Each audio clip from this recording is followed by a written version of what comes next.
Drop it on them random. What up, y'all? Welcome to That Time in Hip Hop, a podcast about the history, the nostalgia, but more importantly, the perspectives and the preservation of hip hop music and culture. I am your host, Vegas of Hip Hop Now Podcast. As always, I got the homie with me, Tony of IntoTheDome.com. What's good, brother? Everything's good, man. You know, sipping some H2O, relaxing. Yeah, I'm trying to, man. This garage is hot as hell, but what are you gonna do? until I revamp it and make it a real man cave. Just gotta deal with it. In the winter, I'll probably have a coat and hat on, so don't be alarmed, people, when y'all watch this shit. Y'all like, yo, why you dressed like that? But nevertheless, man, this podcast is all about hip hop love, hip hop heads, people who want to know about hip hop's past and history and events. We try to give you as much facts as possible. We give you a little rumors because that's a part of it also. But you know what I'm saying? We're not here to just point out things that we heard or hearsay, man. We really about just bringing everything to the table when we talk about different topics. You can check out a number of our other podcasts, man. We've gone to events, we've gone to moments, we've gone to albums, to particular artists, man. So don't forget to check that out. And if you don't get the opportunity to always watch the video version, please remember that you can listen to the audio version of this very podcast on soundcloud.com/hip hop now podcast. But if you just search for Hip Hop Now podcast on iTunes or Android, I meant to say iOS or Android, you will find it because it's a part of that same stream. So audio, video, we got it all. Follow the movement. But today is a very special day here on this podcast, and it's only right. I mean, it's a podcast called That Time in Hip Hop. So how could we not talk about that time in hip hop when hip hop was born in August of 1973? Tone. We're celebrating 45 years of hip hop, man. And we're going to start it off by just letting people know where we started. Your first experience with hip hop, but not necessarily the moment, but when you knew for yourself, like, yo, I love this thing. I need more, man. Tell the people about that. Okay, I was probably 10 years old. We're talking about 1985. I had heard songs before then, even when I was younger, because my brother's is 7 years older than me, like I've said in previous podcasts. But one day he left the house and I saw his two turntables and he had all these records everywhere.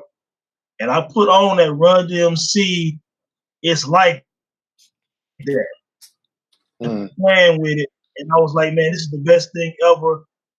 It was something about the music and just them running DMC going back and forth, rhyming.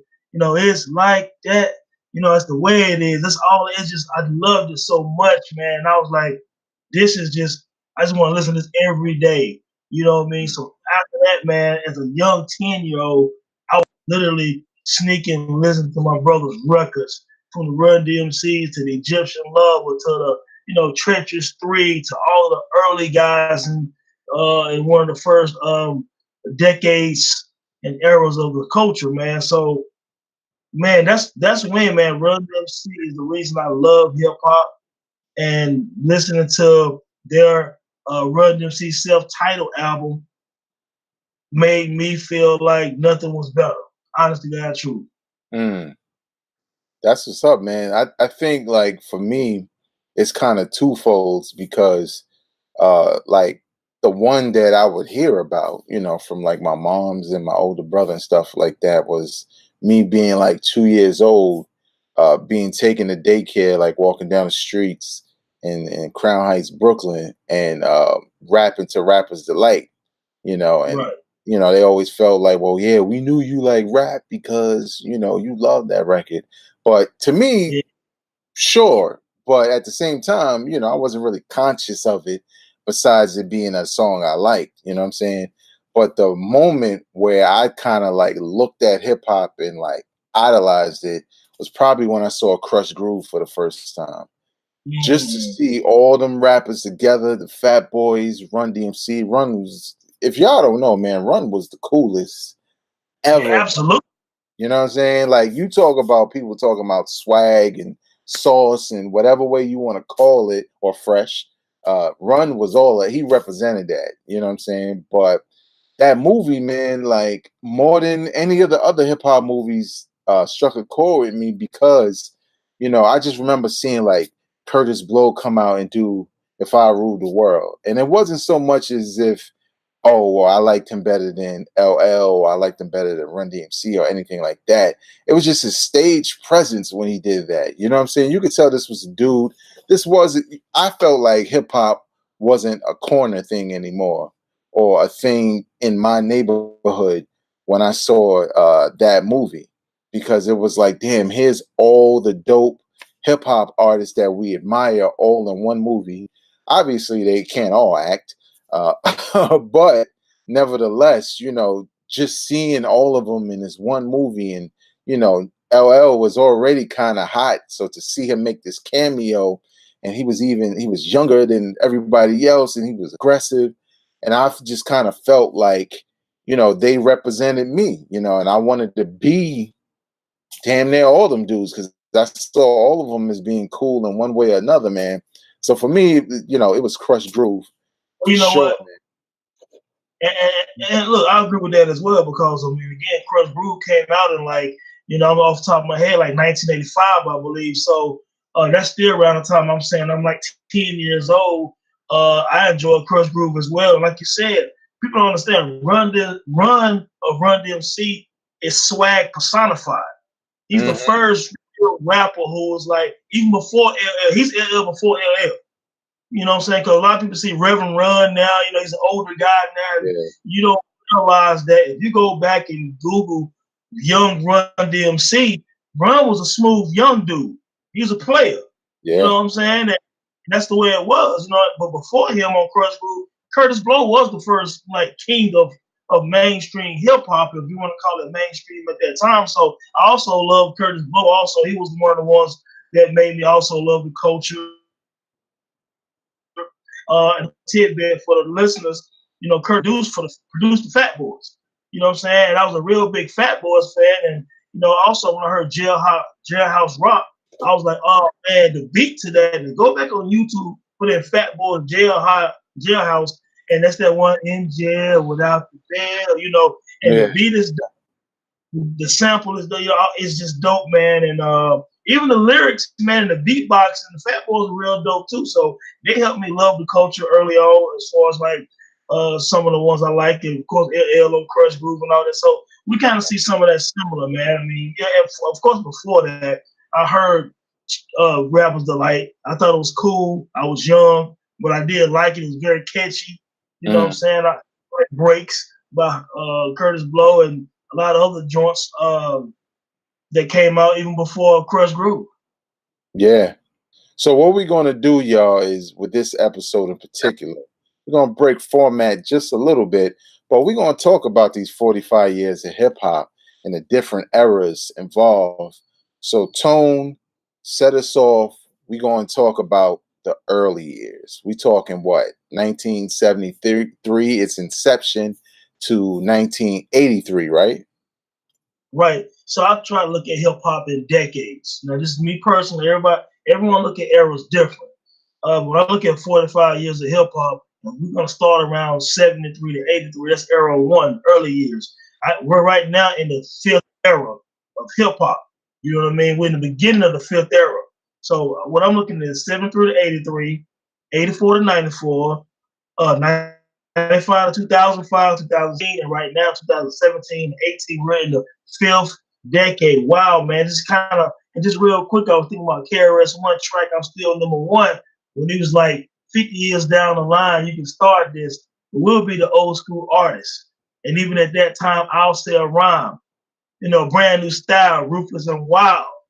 You know, and so he was looking at this back in '88, like, look, we're gonna be considered the old school artists, and he's so right because by the time he kind of went to prominent lane, hip hop was only, it was probably a decade old. A little over a decade, but on record it's a little less than a decade.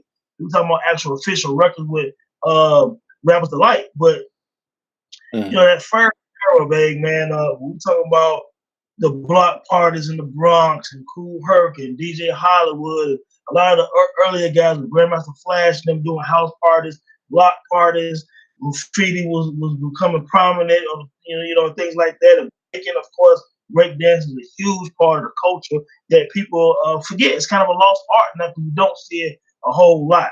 You know what I mean? But those early years were just everyone just kind of starting to embrace the culture. And it wasn't even called hip hop at first. I think Bambaataa and a couple other guys started using the terms. I think Kid Creole from Grandmaster Flash and the Furious Five started saying yes, yes, y'all, and started talking about hip hop as the culture. So some of those guys, those different guys taking credit for, for different slangs and things of that nature. And even some West Coast guys were saying at the same time, Kool Herc and Flash and some of these guys with break beats and stuff like that. At the parties on records, they were doing it on the West Coast. There's get on YouTube. They talked about early 70s. Some of the guys on the West Coast were still doing some of the similar things, but because New York is the mecca of music in the Bronx and things like that, it's kind of like they get the title, which is fine. We got to have an origin for everything. There'll always be, debates about that, man. But, it started coming down south, probably about 2 or 3 years later, it was a little bit behind, but not too much behind. Because I remember listening to the records when I was 7, 8, 9 years old. But those early years, man, I remember getting the cardboard boxes out, because what I saw, seen on a couple of videos, and we break dancing down here in North Carolina, and we feeling the vibe, and New York seemed like out of space to us. You know what I'm saying? Rapping seemed like they were superheroes to us because some of you guys could actually physically see them walk down the street sometime or something like that. We couldn't see any rappers because there weren't any worldwide tours and national tours yet to Run DMC really start getting all over America. We were kind of seeing everything, hearing it as it come on tapes on the radio. But those early years, man, you just knew something special was going on. Even when you go back and think about Rappers Delight and Sugar Hill Gang on Soul Train and seeing them on Soul Train, I remember seeing them on Soul Train. I was like, oh, so this is real. It's not just you're hearing the rumors of this is some, these is parties. It's not real music. They start downplaying it early in the game. This is not real. It's not gonna last, but it's a fact. Yeah. But seeing them on TV made me feel like it was real in that first era of hip hop.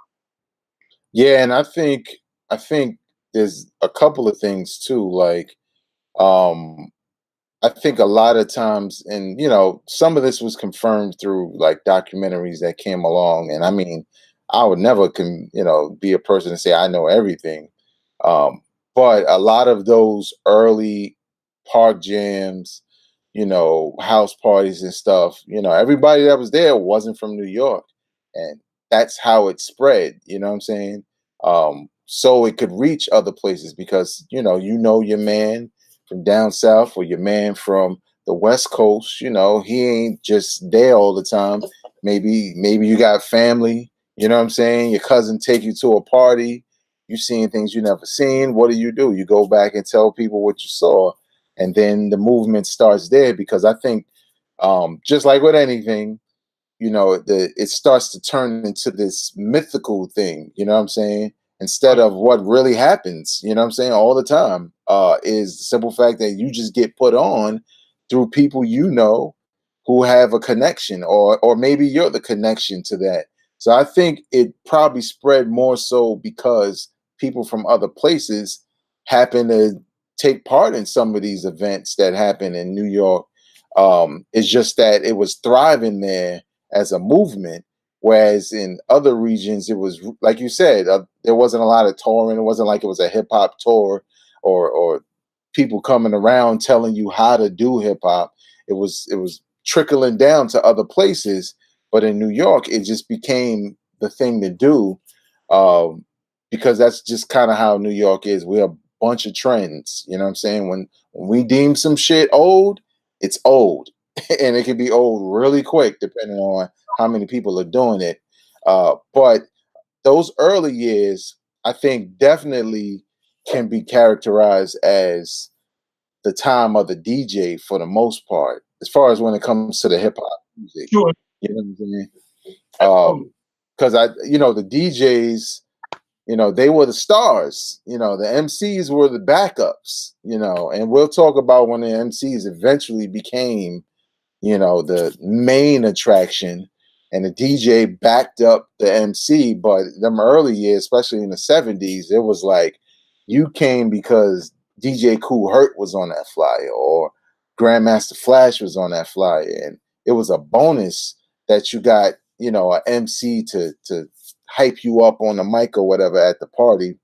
But Tone, well, yeah, you did mention like breakdancing and stuff, and I guess I could give some context. Again, I was very young in this early age, but that didn't stop me from being young and breakdancing. And, I've been at park jams in the 80s, but again, it's the mythical thing where people who are not our age, you know what I'm saying, or didn't get to experience it, see it through the lens of, rap lyrics and movies and footage like Wild Style and stuff like that.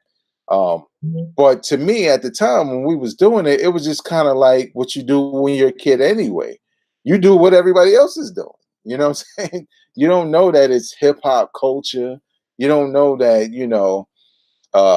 well, eventually, I did as a little kid, but you don't know that there's somebody who's eventually getting paid to do some of this stuff. You just look at it like, who's the best at doing this? Who's the best at doing that on your block? And you really think it's there until you get movies like Breakin' and Beat Street and Crush Groove. And like you said, you see him on Soul Train. And I think one of the reasons why a lot of older people from a generation previously looked at hip hop as a fad was because disco was just a fad not too long ago. And some of the stuff that we were rapping over was disco beats. And you talking about, you know what I'm saying? You talking about the era like before and beyond being completely original music for the most part, unless somebody chose to cover somebody else's stuff. But hip hop was something totally different. You're taking a beat from here, you got a guy doing this to it, not letting it play, only playing a break beat, not even playing the lyrics to the song. And then you got another dude on there talking about, and you don't stop. Like that could easily be looked at as a fad because it looks like kids playing with their parents' records. You know what I'm saying? It did. Those early stages, the infant stages, and for us down here, we didn't know it was real until maybe almost the second era, what I consider the second era, because from 73 to 83, hip hop in North Carolina was almost non-existent outside of a couple of Sugar Hill Games, the Breakin', or whoever. But like you said, when 1984 hit, Breakin' and Beat Street came out the same year, and then Crush Groove came out the year after that. So when all these movies hit the big screen, we got a chance to see a visual of hip hop and say, okay, it's gonna be around for real. And at the same time, Run DMC were kings. So you had the F Jam thing, even though Run DMC was a profile, they still was affiliated with with Russell and everyone. So that was a big moment moving into that second era of 84 to 1994. Now 10 years, it started really getting real. You know what I mean? Because at this time, Ice-T and Too Short and some of the other guys started making music on the West Coast. You know what I mean? So now it's like, okay, they were making music anyway, I'm sure, but now we were starting to hear 6 in the morning, and things of that nature. Like, oh, okay, so they got some people over there. So then we're looking at 84 to 94. During this period, the whole West Coast started, you know what I mean, became prominent with NWA being at some point the most famous group in hip hop. And you know what I'm saying? So that's in 87, 88, you know what I mean, with NWA, Eazy-E, and you Still had Ice-T and Short, and and then you still had a lot of other groups coming from the West. Then you started getting the South at some point. We'll talk about soon. So that next 10 years put a stamp on is really going to be around for a while. It's not just a fad anymore. You know, more big record labels started coming to life. People was getting the record contracts. Music videos started being more prominent on BT and VH1 and MTV. So now we're like, okay, this fad is no more. Hip hop is here. Hip hop ended up being under attack by even the federal government. You know what I mean? It's funny how that happens, right? We had the crack at the epidemic in the mid '80s, and hip hop becomes a part of that because we started to broadcast what we saw, what was going on with our own people. You know what I mean? So then when we see police brutality, for example, and with the Rodney King beating, then we understood why NWA said fuck the police. Yeah. You know, and then you got the FBI sending a letter to Jerry Heller and Ruthless Records. Then you get Ice-T, New Cop Killer. You know what I mean? And you got the vice president like, yo, what's going on? And they end up having the Tupac as well at some point with C. Dolores Tucker and Dan Quayle and everyone. So hip hop started to become something much bigger than people anticipated because now this art form has a real voice from this 84 to 94. You have the prominent MCs, you have Public Enemy doing Fight the Power, Black Steel, Hour of Chaos, 911, Blacks, you know, and what was the other song? It's one about drugs, 9/11 Baseheads. 9/11 Baseheads, yeah. One of my favorite videos of all time. Like, just so now, just funny. Yeah, exactly. So this stamped it as I say all this. The era of hip hop stamped music part of the culture as something that was not going to be a fly by night situation. Yeah, I think that second era is when the MC took over because we would be remiss not to say that Rakim played a huge role in the way people rhymed. And, you know, it wasn't until recently, you know, I found out the science behind, you know, his thinking, like, you know, because I'm pretty sure, like, at the time, you know, I wasn't thinking that. I felt it when I first heard him, but I wasn't thinking like, yo, this guy is changing the game into a new direction. I just looked at it as his style, or I looked at EPMD like, oh, that's their style. But they kind of, his style and him, you know, pulling his lyrical pattern from being a fan of John Coltrane and the way John Coltrane played, he mimicked that and created his style and ultimately created the style of a lot of rappers and most rappers that even rap today, at least some of them, for the better in a lot of cases. Because like you said, Tone, lyrics became way more important. And now the DJ kind of shifted to the background to back up those lyrics.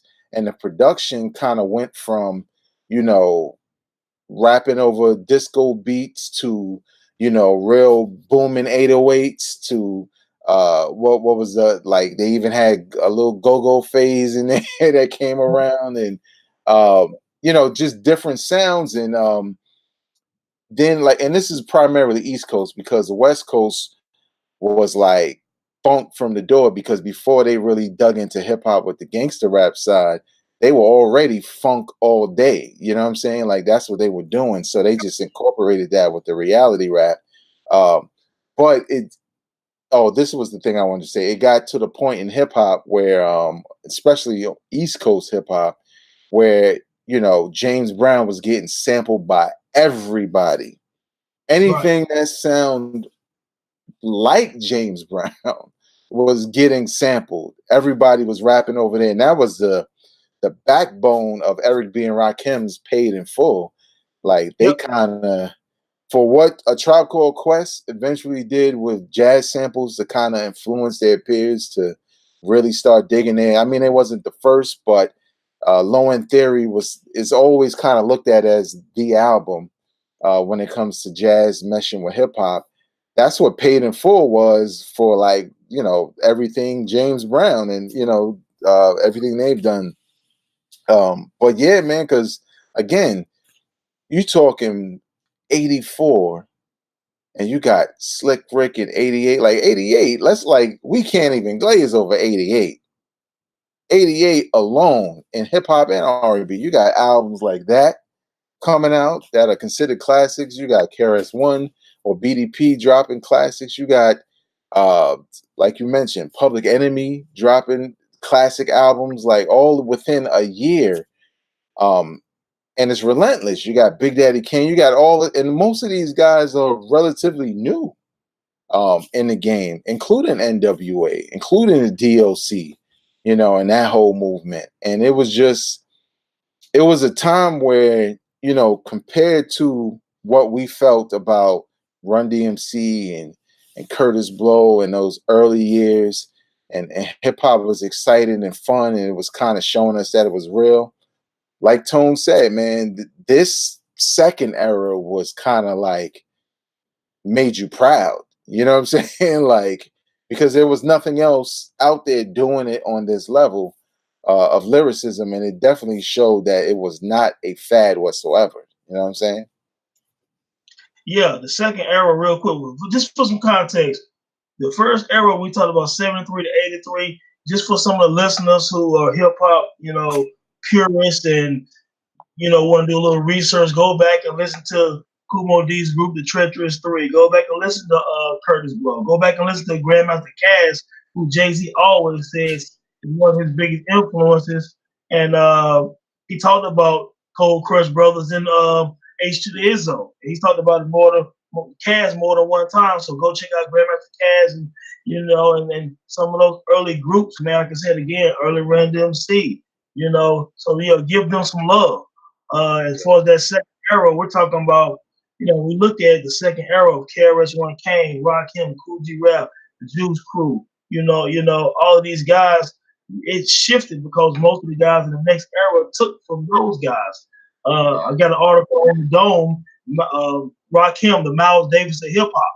You know what I mean? So you can look at Paid in Full as the way jazz purists look at Kinda Blue by Miles Davis. You know what I'm saying? So that influence of what Miles did for jazz and Kinda Blue is what Rakim did with Paid in Full, because really before Rakim, there was a lot of dancing and yes, y'all, and say ho, all everybody was more animated on the mic, and then Rakim came with this slow flow where listen to what I'm saying to you.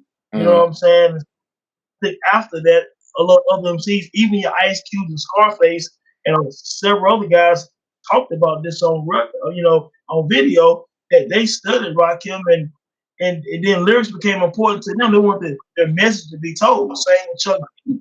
Chuck D is one of the most powerful voices in music, period. Nation of Million is a 1988 album. Again, 88 can be considered the greatest year in hip hop history in these 45 years. You would be hard pressed to find a better year than 1988. It's always in my top 1 or 2 years in the history of the culture. But yeah, that second wave led us into the third era of 1995 to 2005. Now, this is a big 10 years because records started being sold. The Chronic was very popular in 92, and then Snoop in 93 or what have you. But then by the time 95 on 2005 was the Bad Boy era as well. We had Puff on our records. Now you have the emergence of the Down South in Atlanta and hip hop in Florida. Things like Outkast and Dungeon Family selling a lot of records. You know what I mean? So you had Death Row still selling records. Tupac emerged 95, 96, selling records. And Biggie unfortunately passed 10 million records diamond. Nelly at some point 9 million in the same era of 95 to 2005, 56 era. And then it came out. So now you start seeing a lot of businesses being done. You had the FUBU. You had the Fat Farm and all this type of stuff like that. So now you see money. The third era was the money era. People started getting very rich. Master P emerged in this era. It's really how to really start a brand and be very independent of what they were doing. You know, some independent labels came at this time. You know, so this is the money era, man. What you think about that third era, man? I think well, first, just so cats don't lose their mind, we did not forget about in that second era, cause since it goes to about 94, Wu Tang and Ready to Die and Illmatic and all of that, The Chronic. We ain't forget about all of that happened, but all of that was, like Tone said, kind of, definitely influenced by that era before it, and somewhat mirrored it in some cases, but was still in a very experimental, transitional way. Like you said, once you got to 95 and Bad Boy and Death Row are making money and change well, really Bad Boy was kind of really changing a specific sound, because Death Row was doing them, so they never really, to me, Death Row never really was like, oh well, let's change up our sound. Their change up of sound was Dr. Dre left. That was it. You know what I'm saying?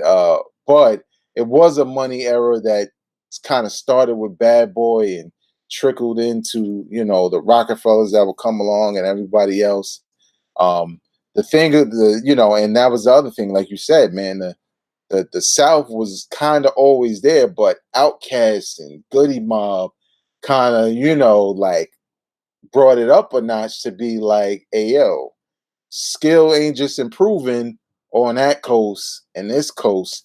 We've been rapping down here, and we got dudes who are nice. You know what I'm saying? And I think that whole era leading to the 2000s and it being like a money era was another like transitional stage. It's kind of like what you like, what you kind of expect when you hit 30. You're kind of somewhere in between being really mature, but still kind of hanging on to some of that youth, aka the 1995 Source Awards and all the nonsense that went on, and you kind of trying to balance the two and trying to find your way. And we know by now hip hop's not a fad anymore.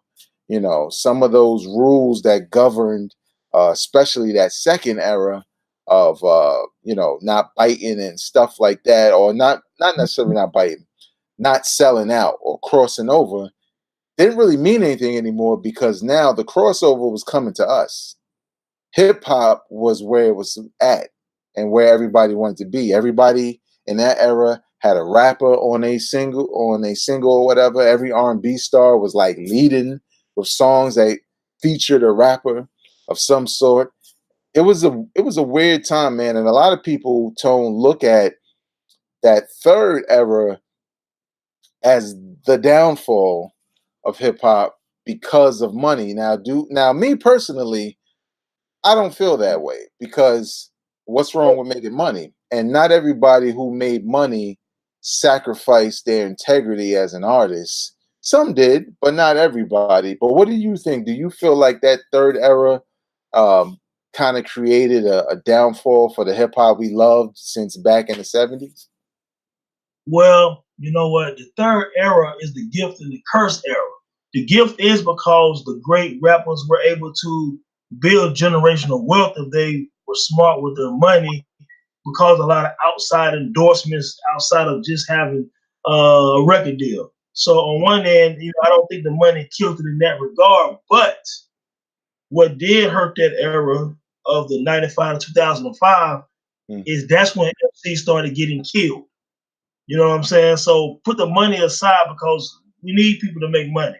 We need more jobs created for other rappers and musicians and business people in the culture, because at some point these deals, people were fighting for scraps. So we started getting a chance to see MCs on the Forbes list in the third era. You know what I'm saying? As far as making real money. You know what I'm saying? But we lost Biggie. We lost Tupac. We lost Big L. We lost Big Pun died. I believe during the time Left Eye was in a car crash. We lost Aaliyah. So even though they weren't rappers per se, they was part of the culture, because Aaliyah was part of the culture with Timbaland and Missy, and of course Left Eye with TLC. They were hip hop too.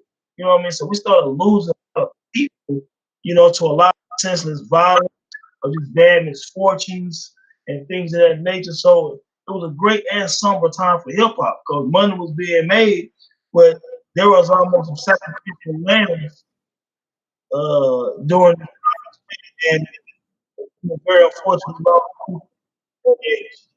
Mm. Yeah, man, and I think I could see where some people come from, because there's some people who grew up in those same three eras, or in particular the first two, and there was certain vibe attached to hip hop back then. You know what I'm saying? That was a lot of like a family. You know what I'm saying? A lot of unity. Sure, you battled each other in rhyming and breakdancing, and sure you had your favorites, and we all debated, is Kane better than Rakim, and vice versa. Um, but at the same time, there was a sense of unity, and not to sound cliche, but when that money era happened, some were going to make money and some weren't, and there were a lot of people who in that tail end of the second era, all of these dudes came out primarily together. They did shows together. Everybody was underground. That's the other thing people forget. Jay-Z, Wu-Tang, Nas, Black Moon, or Outkast, everybody was underground at some point in time, and they all come from that same era, but only a few emerged as more than just a rapper from the 90s. You know what I'm saying? They actually started to make money. Diddy and Bad Boy, Puff already saw the light at the end of the tunnel, and he was taking his artists with him.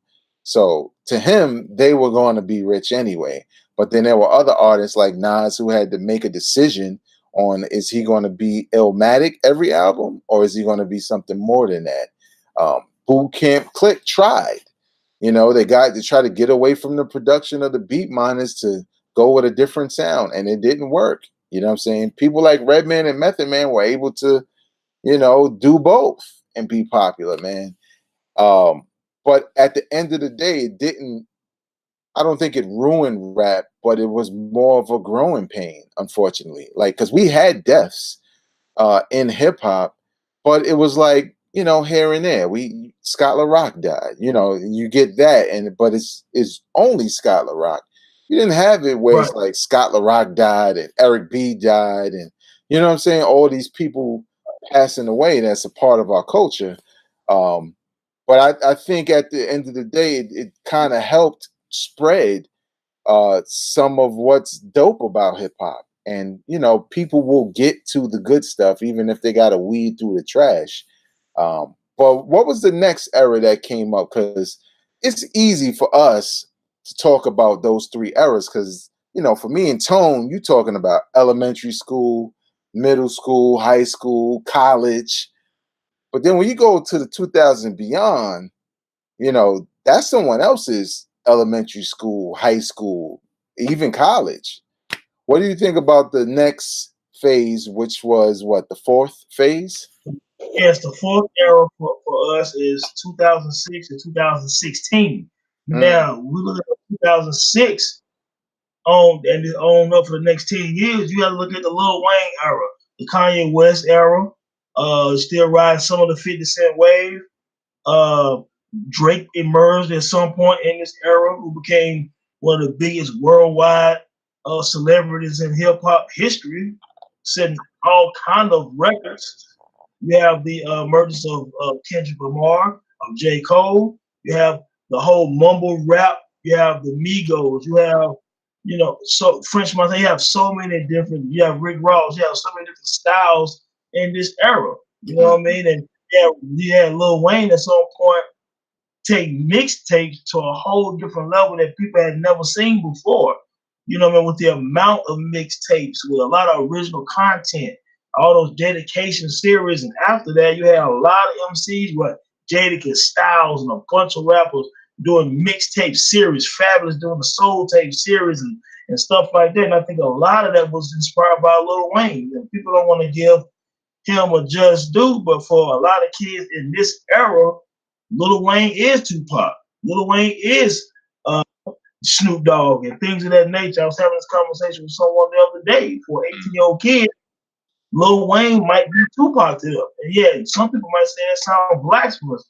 But before Tupac, somebody thought KRS-One was the end all be all. Before that, they thought it was Run or Curtis Blow. Whoever. Every era is going to have people who is going to put a stamp on the culture and on the kids and the influence with the way they dress, the tattoos, even the drinking the syrup, whatever the case may be, it's influence, whether positive or negative. Kanye came with a different, fresh kind of style during that time, and start trying to get the clothing line and things up again, something that Rockefeller and a lot of people doing back in the 90s, So it was another big money era. People branched out more. You start seeing rappers back again on TV more and, hosting shows and on movies again. And LL Cool J is on, his own, the cop on TV, Ice-T. Mm-hmm.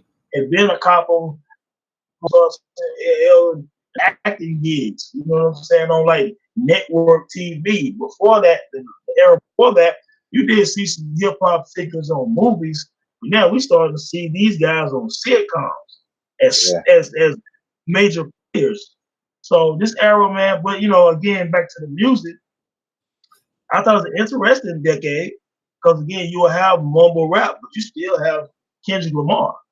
You know what I'm saying? You might have Migos, but you still have J. Cole. You have Wale. You have, all of these guys. They have a reemergence again of some more female MCs. You got Rhapsody right here from North Carolina. She's doing very well now. She has a nice following, and a lot of young, aspiring young female MCs are really appreciating her. So this is an interesting era, man. We're in the fourth era of this culture, and people still making money. They're making money out streaming. Now, this era, you have the YouTube era. You have the Twitter era, the Facebook era. You know what I'm saying? You have the computer era in terms of people. Soulja Boy was able to make a career of making a beat and uploading a video. Chief Keef did a video in his living room on probation with his homeboys, and it had like 60 million views. He gets a record deal with Interscope after that. You know what I mean? So now hip hop is digital for real, and moves are being made even when you're not even meeting someone. Yeah, and I think you touched on a couple of things I was thinking about, because one thing when you think about these different eras that we talked about, there are some themes that have remained throughout the era, like, our attention to fashion. You know what I'm saying? Even though it's different now than it was in the 80s, or it's different now than it even was in the early 2000s, it's still a key factor in what makes a rapper. You know what I'm saying? The way they dress. They dress in some way, and everybody follows for the most part. You know what I'm saying? Or sometimes the people on the streets dictate the way the rapper dresses. The DJ kind of faded out in that third era, because before the DJ was the mainstay, then the DJ became the anchor for the MC, and then they started saying, well, we don't really need the DJ. Everybody just likes him. We can just find him beats. And if you was a DJ that didn't make beats, well, then you were just a road DJ. You know what I'm saying? And before, a road DJ, whatever, would be looked at as, he'd be on an album cover. Now, you know what I'm saying? This is all about the rapper. And again, this isn't just right now, but this is back then. Certain rules disappeared. People don't really care about fighting as much as they used to. It was blasphemy to basically take someone else's rhymes and say them and pretend they're yours. It was blasphemy to have a ghostwriter, even though ghostwriters have been around since the 80s. Maybe not for everybody, but they did exist to help certain artists, develop them and have hit records and all of that. So there was a lot that within that growing time of all the different phases that, as hip hop fans and artists, we created one culture and we thought it would be that. And some would say, money changed that or whatever. I don't necessarily agree. I think hip hop matured as a musical genre, and every genre has all of these things we talk about. Every genre has hardcore bass and a more casual mainstream bass, and they tend to fight. The hardcore just remembers the traditions. The new cats just like the music. You know what I'm saying? And that there's a lot to be said about that in this era, all the way up to 2016, because one thing I could say about this particular era is it contains a lot of DNA from the past. Not through every artist, not through every song, but it's there. The 808s are back. That was an 80 thing. You know what I'm saying? The 808s that's all you hear. Um, Again, the battle rap went straight through every era and it's come back even in this era when people would think with the lyrical skill level of most artists that are popular, you would never think that anybody would be battling in this era. But lo and behold, you have Drake battling damn near everybody, you know what I'm saying, win or lose. You have other artists battling. So it's kind of crazy because hip hop is just like fashion in the most accurate sense of the word, where fashion can sometimes run in loops because eventually you run out of things to think about, and then old things become dope again, and you redo them. And there's a lot that happened in like around 2006 and even before that with the sampling and stuff like that. A lot of that stuff came back. But nevertheless, man, like you said, man, it's still about money. The one thing I'll say that's probably changed, probably for the worse, is radio. Because before, we knew why we couldn't get on the radio. You know what I'm saying? Because every program director, music director viewed it as a fad. So it was difficult. Then eventually we can get on AM at midnight, but then those numbers were probably looking astronomical because hip hop was brewing. And then eventually, especially in that third phase you mentioned, hip hop just started dominating the radio. Now it's the number one streamed genre in the world, regardless if it's Drake or if it's Royce the 5'9". If it has hip hop as a genre, it is what people like to listen to around the world. So Tone, like looking at all those four eras and knowing that we are in the middle of the fifth era, 45 years of hip hop, where do you see this genre going forward? That's an interesting question.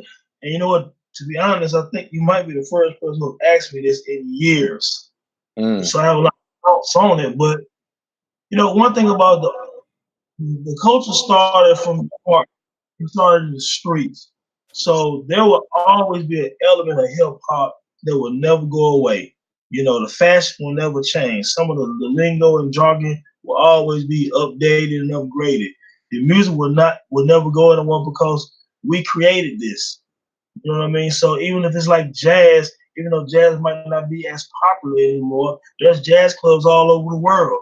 There's jazz artists still playing all over the world. They have the same jazz, the same way Charlie Parker and Thelonious Monk and Miles and all those guys had it. It's still there. Robert Glasper and all these guys are still there. Terrence Martin, all of them. You know what I'm saying? So the influence will always be there in what we create. We create the hip hop. It will be there. There will be highs and lows. They will have another era where it might go underground just a little bit. You'll have another era where it's more independent. You have another era where different big corporations will leech off of our talent again. All of these, history repeats itself.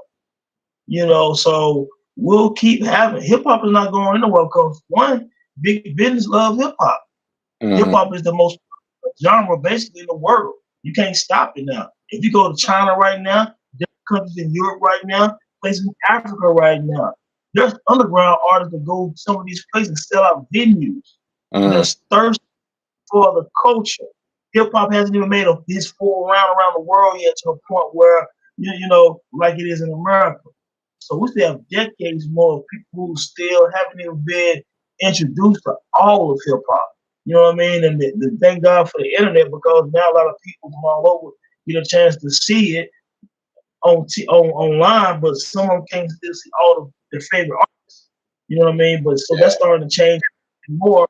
So hip hop will continue to grow. You know, unfortunately, there will be ups and downs because, like most Def said on Black on Both Sides, people always ask me what's going on with hip hop. Well, this is what's going on with us. We Yeah. are hip hop. Fact. You hip hop, I'm hip hop. So whatever's going on with me is what's going on with hip hop. Right now, we're hip hop. We have websites that we write on. We have podcasts and we speak about the culture of the artists that and you make music. You're an MC. You know what I'm saying? So it will never leave us. You know what I'm saying? So hip hop is embedded in us, and it's never going anywhere. Just be on a roller coaster like every other genre of music. Yeah, exactly. And I wrote an article recently for it's on the shadowleague.com. I'll leave the link in the description uh, about 45 years of hip hop. I kind of basically focused on this particular question as opposed to just recounting everything that's happened in hip hop. Because honestly, we couldn't even do it here if we really went over every artist and album and moment. Because there's so many, but that's the point of this podcast. Just got to keep watching them. But nevertheless, the article focused on more so the fans in 45 years and the perception of hip hop and whether or not it has matured. So check that out. Read that if you want that perspective. My quick perspective on 45 years of hip hop and where it's going is just like what Tone said. You know, it's been a roller coaster. I think once we hit that fourth era of hip hop that we just talked about, I know for me, that's when I really started to feel like, yeah, hip hop's getting old now because, you know, it's easy for me to be a kid and look at Rakim as a grown man when I was a kid. Because that's my era, but not really, you know. But that early 90s, that third era is our era. And everybody in there is old school now. And you know, it's amazing because, you know, Curtis Blow was old school to us, and then Run DMC was old school, and then Big Daddy Kane and them was old school. Now Jay-Z, Nas, Outkast, Goody Mob, Dr. Dre, Snoop, all of them are old school. I mean, even 50 Cent is old school to a certain extent because that was a long time ago when he came out. When you really think about it. So I think it's one of those things where I'm curious to see where hip hop goes because we have an issue with, you know, preserving the culture, preserving the artists who help do a lot of these things we mentioned, and we kind of leave them by the wayside because they're not hot anymore. So hopefully in the future that changes with a new generation of artists. There's some sprinkled here and there that do that in a lot of different ways, pay homage and introduce you to these artists, but we need that to continue going forward. So now we're not going to do a recommendation, but we kind of are doing that. We're going to talk about real quick, out of these 45 years, our favorite artists of all time, not who we consider the best, because that could be different, but our favorite artists and our favorite album. Tone, who's your favorite artist of all these 45 years, and what is your favorite hip hop album? Man, you know, it's almost impossible to even name it because I have like 5 favorite. But for the sake of conversation, Nas is my favorite MC, my favorite artist, and it's because only a few people have caught my attention and made me hang on and grasp every word that they said. And I remember seeing this young dude on Back to the Grill Again, you know what I'm saying? And I remember seeing him on Live at the Bar, you know what I'm saying? And I thought he was smooth flavor, you know what I'm saying? It was just something different. It was just like Luke Skywalker, you know what I'm saying? Like, you know, it was Vader, Nas, and Luke Skywalker. And I was like, damn, man, you know, dude is smooth with it. He had even when he had a little dope little joints with the Tim's on, he was just that dude, you know what I'm saying? And I was like, yeah, I like his rhymes. I thought he had a dope voice. You know what I'm saying? And you know, I went to hell for snuffing Jesus. And I'm a writer. I wrote back, I was a writer back then in elementary, junior high, and high school. So words I pay attention to words a little different. And I'm like, damn, that's word. You know what I'm saying? Like, okay, well, I dig dude. And then I heard halftime, of course, and then I heard it ain't hard to tell. And I was like, man, this guy right here, I've been waiting a long time for somebody to kind of move me like that. Like I'm just really gravitating to what he's saying. And of course, when I got Illmatic, I was like, man, this okay, you know, New York State of Mind. First of all, the Wild Style intro come on, and then that New York State of Mind come on. And I actually had never heard nobody rap like that vivid. You know what I'm saying? Since Rakim, and maybe he was kind of Rakim on steroids on Illmatic. Yeah. You know what I'm saying? Every song, the 9 songs was something I hadn't heard, man, and then follow that up with It Was Written, and I don't care what nobody. It Was Written is a classic to me. I'm not being biased. Track for track, people can go listen to it. Lyrically, he was even sharper because he was more mature as a person and as an MC. And I Gave You Power is still one of my top 5 favorite rap songs, most creative songs. I think he might have got the idea from Stray Bullets by Pharoah Monch and Organized Confusion. I don't know, but he took it to another level. And even Tupac bit that. Tupac heard it in Outlaws and meant that years later. Tupac heard I Gave You Power and did Me and My Girlfriend. You know what I'm saying? So you can go look at the Outlaws video on YouTube. So yeah, man, Nas up to this day, man, he's made some of my favorite songs in hip hop. Even on as recent as 2012 on Life Is Good album, he had a song called Back When, You Wouldn't Understand, Where's the Love? Those are some of my favorite rap songs, man. So he always found a way to pull me in with each project, with something on each project I love. The Lost Tapes Do Rags is still one of my favorite rap songs. Fetus is one of the most creative.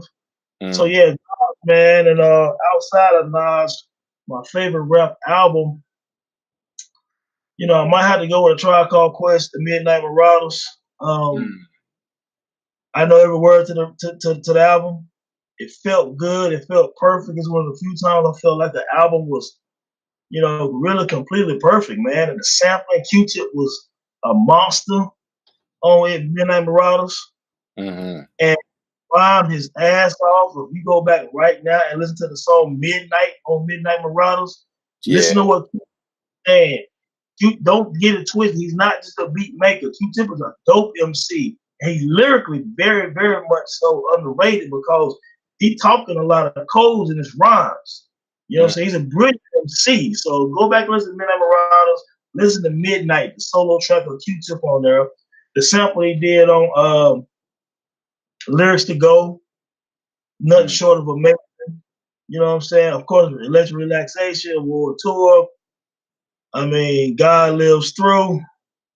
You know what I'm saying? I mean, the joint, man, I tell you, man, it's flawless. So that's where I am with it, man. Vague, what about you, man? Your favorite MC, favorite album, favorite moment, man? For me, my favorite MC, and I'm like you, man, it's difficult to just say it. You talk about 45 years of hip hop, and we've been there every step of the way. A lot of music, a lot of MCs from everywhere, a lot of favorite albums. But my favorite MC has to be Biggie Smalls because there was something about Biggie beyond being from Brooklyn that I gravitated towards. You know what I'm saying? If people know, if I put it out there enough now, you would think I would say Nas because that's the big homie. That's should be a automatic, a role model, so to speak. When it's somebody who's tangible, and everybody like Tone is saying this his favorite artist and this classic album. But for me, Biggie it was something about Biggie's personality. That's the thing that really drew me to him because, in hip hop and in music in general, we're trying to relate. We're trying to relate to a feeling. We're trying to relate to a lyric, a hook, in one way or another, negative or positive. And I felt like I related to Biggie as a person.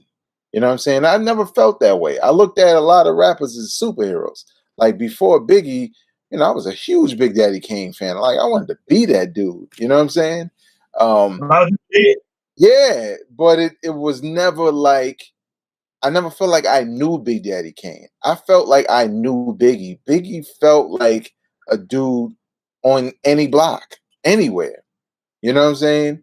Funny, not trying to be the dopest as far as looks and dress and stuff, but so confident within himself, it made you confident. You know what I'm saying?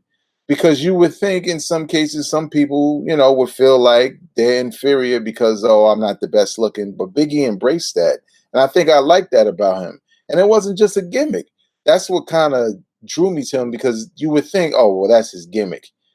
But it wasn't. It was like, no, that's who he is. What he poured a lot of who he was into his lyrics. And, again, being able to do everything. Biggie was like, why he's the reason why I like LeBron James. LeBron James can do almost anything. Sure, he's not winning 6 championships in a row and all the stuff that people come up with to dispel while he's playing. Because when he retires, everybody knows what's going to happen. Then everybody will remember everything. But to me, that Biggie was like LeBron James in a lot of ways. He could give you hardcore raps. He could be lyrical if he needed to. He could obviously create a party record. He kind of was one of the first, if not the first, to be able to make a party record but still have bars within the lyrics. Jay-Z obviously perfected that, but Biggie was doing it first. And it kind of made it so you couldn't just shoo the party records away as nonsense because some of the lyrics had metaphors and skills in it. It wasn't just there. And probably more than anything, Biggie was a dope storyteller. You know what I'm saying? And telling stories in hip hop is not easy. It's easy to write about random stuff to get your 16 bars off and you're done. It's another thing to create stories with punchlines and peaks and valleys and motives and endings and twist. And Puff kind of nurtured that with the production by creating the sound of a movie around some of his stories. So Biggie just was just something that I wasn't used to in hip hop. And it was difficult to compare him to all the cats who came along during his time and before his time because you really couldn't. He was one of a kind, just like Tupac was one of a kind.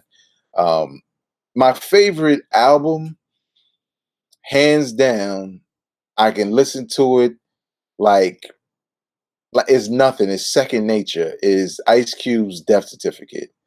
It's the first album that was dirty that I spent my own money on. Yeah. You know what I'm saying? Like, because it's different. I've had a number of albums before then, but this was like, this is my money. I waited for that joint to come. I was already an Ice Cube fan, and I remember buying it. And I think because at that point in my life, Ice Cube that particular album made an impression on me because it was like, sure, it was gangster rap, but then it was also the other sequence of him, working with East Coast cats and stuff like that, not being with NWA. And then at the same time, he was becoming, he got knowledge himself and he was with Islam and he had the light side and the dark side on the tapes or whatever. And it's just an album that plays out like one long, dope movie that educates you not only on the streets, but educates you about Black people, doesn't just blame white people like they thought it did, because he did have a song called Us that pointed the finger at us for some of the things we'll do and blame it on others. And with all that good stuff in there, all that classic hip hop beats and rhymes and album covers, especially, then he ends it off with one of the greatest diss records of all time. You've seen it in the Straight Outta Compton movie, No Vaseline, taking on his whole crew of former bandmates in NWA and roasting them. And we had seen battles of two rappers going head to head. We never seen one rapper versus about 4. We've just never seen that in hip hop, and we've never seen that dude triumph. So, Death Certificate is my favorite hip hop album of all time, hands down. And the Notorious B.I.G., aka Biggie Smalls, is my favorite rapper. So, y'all done watch this whole thing. What do you think about the different eras? What is your favorite era of hip hop? Where is hip hop going? What's your favorite album of all time? Who's your favorite MC of all time? Let us know in the comment section below. We would love to know your thoughts because it's all about the community and the conversation. Even in 2018, we keep the party going. Tone, this has been a dope episode, man. I hope people walk away appreciating hip hop a little bit more, you know what I'm saying, and going out and supporting.